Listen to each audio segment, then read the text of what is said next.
Exercise number 1.2 का question number 6। Table cost a carpenter 720 rupees to make, he sells it for 920 rupees. What percentage of profit does he earn. इस question में कहा गया है कि एक कारपेंटर यानी कि जो लकड़ी का काम करने वाला है उसने एक टेबल बनाया और टेबल पे उसकी जो खर्चा है वो था 720 रुपीज, 720 रुपये उसका बनाने में उसके खर्चा आया। तो लिखेंगे कॉस्ट प्राइस क्या आई है। कॉस्ट प्राइस आ गई उसकी 720 rupees. He sells it for 920 rupees. उसने उसको 920 रुपये में उसको बेच दिया। तो आ जाएगी सेलिंग प्राइस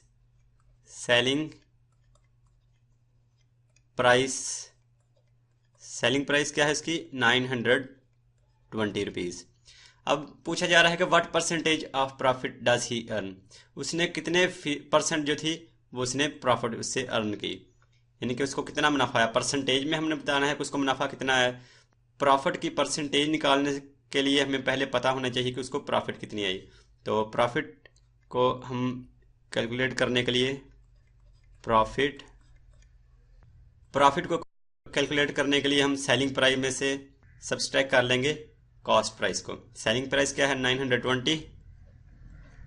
920 में से माइनस कर देंगे कॉस्ट प्राइस 720 है, 920 में से माइनस कर दे 720 को, तो बाकी आएगा 200। यानी कि हमें पता चल गया कि जो प्रॉफिट आई है उस कारपेंटर को वो 200 रुपीज़ है। तो अब हमसे ये पूछा गया था परसेंटेज बतानी है कि प्रॉफिट की जो आई है उसने अर्न की प्रॉफिट वो परसेंटेज में कितनी है। तो अब परसेंटेज ऑफ प्रॉफिट जो है वो फाइंड आउट करेंगे। परसेंटेज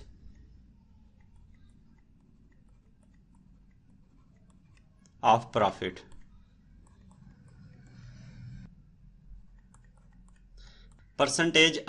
जो फाइंड आउट करनी है उसके लिए हम जो प्रॉफिट आई है यानी कि 200 रुपीज़ जो प्रॉफिट आई है उसको डिवाइड कर देंगे कॉस्ट प्राइस। कॉस्ट प्राइस क्या है 720, तो 200 जो कि है प्रॉफिट इसको डिवाइड कर देंगे कॉस्ट प्राइस 720 से। और हमने इसकी परसेंटेज फाइंड आउट करनी है। तो परसेंटेज फाइंड आउट करने के लिए हम इसको मल्टीप्लाई भी 100 से कर देंगे और फिर डिवाइड भी 100 से ही कर देंगे, क्योंकि अगर फिर हम 100 को 100 से कैंसिल आउट कर दें तो इससे 100 से मल्टीप्लाई और डिवाइड करने से इस नंबर को कोई फ़र्क नहीं पड़ता। हम सिर्फ इसको इसलिए 100 से मल्टीप्लाई और डिवाइड कर रहे हैं क्योंकि हमने इसको परसेंटेज में इसको कन्वर्ट करना है। तो 100 डिवाइडेड बाय जो 100 होता है इसको हम 100% भी लिख सकते हैं।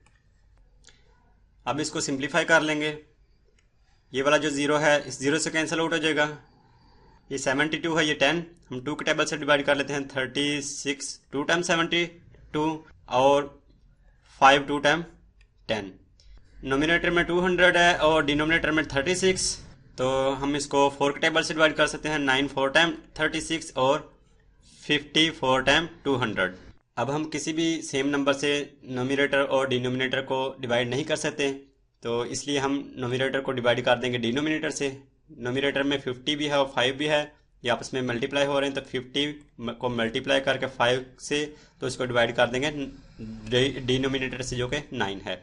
तो ये आ जाएगा 27.77 और लास्ट पे 8 लिखा हुआ है राउंड ऑफ करके, तो इसका आंसर आ गया 27.7 और 77 लिखने के बजाय हम इसको राउंड ऑफ करके 8 भी लिख लेंगे। और साथ 160% का जो सिंबल था तो इसलिए ये आ जाएगा परसेंट। यानी कि जो प्रॉफिट आई थी उस कारपेंटर को वो थी 200 रुपीज़, और अगर हम इसकी परसेंटेज देखें कितने परसेंट आई है उसको प्रॉफिट, तो आ जाएगी 27.78%।